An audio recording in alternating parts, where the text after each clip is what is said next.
मुझे बजट पे बोलने का मौका दिया आपने। मैं अपनी बात की शुरुआत मेरे क्षेत्र के एक छोटे से गांव पादरिया से करना चाहूंगा। मैं उस गांव की बात कर रहा हूं जहां का हर दूसरा सदस्य आज के समय में फ्लोराइड पानी की वजह से दिव्यांग है। मैं मेरी बात की शुरुआत उस डीएनपी एरिया से करना चाहूंगा जहां पर आजादी के 75 साल बाद भी सड़क, पानी और शिक्षा की भारी कमी है। मैं मेरी बात की शुरुआत उन आज मुझे बजट पे बोल बहुत बहुत धन्यवाद। और हालांकि मेरी इच्छा बहुत थी योगेश्वर जी, कोई बहुत बहुत धन्यवाद सभापति महोदय। आज मुझे बजट पे बोलने का मौका दिया आपने। मैं अपनी बात की शुरुआत मेरे क्षेत्र के एक छोटे से गांव पादरिया से करना चाहूंगा। मैं उस गांव की बात कर रहा हूं जहां का हर दूसरा सदस्य आज के समय में फ्लोराइड पानी की वजह से दिव्यांग है। मैं मेरी बात की शुरुआत उस डीएनपी एरिया से करना चाहूंगा जहां पर आजादी के 75 साल बाद भी सड़क, पानी और शिक्षा की भारी कमी है। मैं मेरी बात की शुरुआत उन तमाम पशुपालकों को याद करते हुए करूंगा जिन्हें अभी तक किसी तरीके की कोई चिकित्सा सहायता नहीं मिली, पशुओं के इलाज की कोई व्यवस्था नहीं हुई।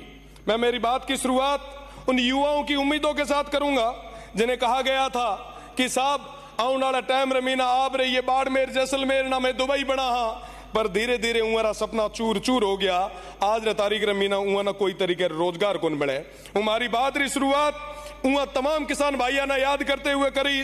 प्लीज प्लीज हिंदी में बोलिए। बिल्कुल बिल्कुल फूल सिंह साहब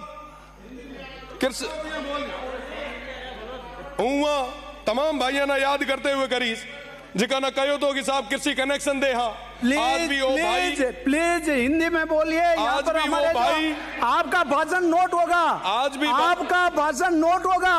जो हमारे यहाँ पर नोट नहीं होगा तो क्या काम आएगा आपका भाई। हिंदी में बोलोगे तो आपका एंट्री हो जाएगी। बिल्कुल बिल्कुल। आज भी हमारे वो किसान भाई हाथ में पर्चियां लेके घूम रहे। पिछली सरकार ने तो कुछ नहीं दिया जिसकी वजह से वो इस तरफ बैठे हैं।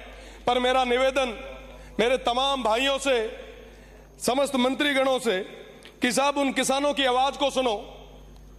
बिजली की वजह से वो इस स्तर पर परेशान है कि वो आत्महत्या करने के कगार पे आ गए। आपने अभी कहा कि साहब हम राजस्थान की इकोनॉमी को 300 बिलियन तक ले जाएंगे। 350 बड़े भूल गए जो ऐड कर दा। 350 बिलियन डॉलर मैंने समझ में को नहीं आया कि साहब आप 350 बिलियन की बात तो करो पर सीमांत क्षेत्र था छोड़ दियो। आप बात करो प्लीज 350 बिलियन सदस्य आपका पर आपने तमाम लेना है या क्या करना है? रिकॉर्ड में लेने के लिए प्लीज सदस्य प्लीज आप रिकॉर्ड में करने के लिए हिंदी में बोलोगे तो आपका हर लफ्ज नोट हो जाएगा।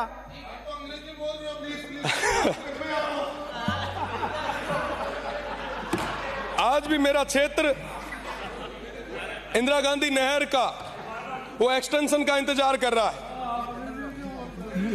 अब मैं हिंदी में ही बात रखूंगा माननीय। इस बार के बजट में मैंने तमाम वो मांगे रखी, प्रदेश की सरकार के आगे रखी। इन्होंने सुझाव मांगे, भर भर के सुझाव मैंने भेजे, पर एक भी जगह बजट में शिव विधानसभा का नाम नहीं डाला गया। मेरे शिव विधानसभा की तमाम उन जनता ने पूछा, उन भाइयों ने पूछा, उन बुजुर्गों ने पूछा कि साहब क्या हुआ, शिव का नाम क्यों नहीं आया।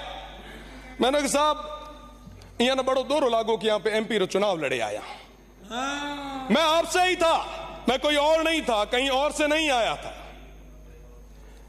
कोई अगर रीस हुए तो मारे हम काटो, मारे हुए लोगों कहीं कुन बिगाड़ी हुए। इस बजट में आपने सीमांत के उन लोगों को नकार के उनके साथ एक कुठाराघात किया है। हम किसके लिए मांग रहे थे साहब? उन लोगों के लिए जो आजादी के बाद तक अभी तक उन अभावों में जी रहे हैं, पर बदले में उनको क्या मिला? मैं आप सभी से निवेदन करना चाहूंगा, प्रदेश की सरकार से निवेदन करना चाहूंगा, अभावों में जी रहे उन लोगों की ओर आप देखें। देश मजबूत तब होगा, बॉर्डर मजबूत जब होगा जब वो सीमांत के क्षेत्र के लोग वो मजबूत होंगे, उन युवाओं को रोजगार मिलेगा, उन किसान भाइयों को बिजली मिलेगी, चिकित्सा मिलेगी। पर साहब आज के समय में कोई बात करने के लिए कोई तैयार नहीं साहब। कोई भी अगर बात है, कोई भी चीज है, आप हमसे करें। ये हो गया इनका। उन सीमांत के लोगों को किसी भी चीज की कोई सजा ना दे। खत्म हो गया। 2-4 बार आपने सीटी बजाई है। मेरा निवेदन कि एसडीजी गोल पे काम करने का समय आया है। मैं आपसे निवेदन करना चाहूंगा कि आने वाले समय में उन सीमांत के लोगों का विशेष ध्यान रखें। साथ ही साथ शिक्षा और चिकित्सा में हालात बद से बदतर होते जा रहे हैं। सारी सीटें खाली पड़ी है। पानी की कमी इस स्तर पे है कि जो नर्मदा स्कीम 2017 में पूरी होनी थी वो अभी तक पेंडिंग चल रही है। जल जीवन मिशन की अगर मैं बात करूं तो जल जीवन मिशन अभी तक धरातल तक पहुंच ही नहीं पाया है। काम आधा अधूरा है, कोई मॉनिटरिंग किसी स्तर की नहीं है। भ्रष्टाचार की अगर मैं बात करूं तो गडरा ब्लॉक की अगर मैं बात करूं, सिर्फ एक गडरा ब्लॉक जो सीमांत का आखिरी ब्लॉक है, वहां पे डिस्कॉम में INJN से लेके नीचे स्टोर कीपर तक सब भ्रष्टाचार में लिप्त है। कोई सुनने वाला नहीं है। किसान आज खून के आंसू रो रहा है। मेरा निवेदन है कि उस गडरा ब्लॉक में जो कहीं ना कहीं सीमांत क्षेत्र पे है, वहां पे एक बस स्टैंड की जरूरत थी। मैंने कई बार आपकी सरकार से निवेदन किया कि वो देश का आखिरी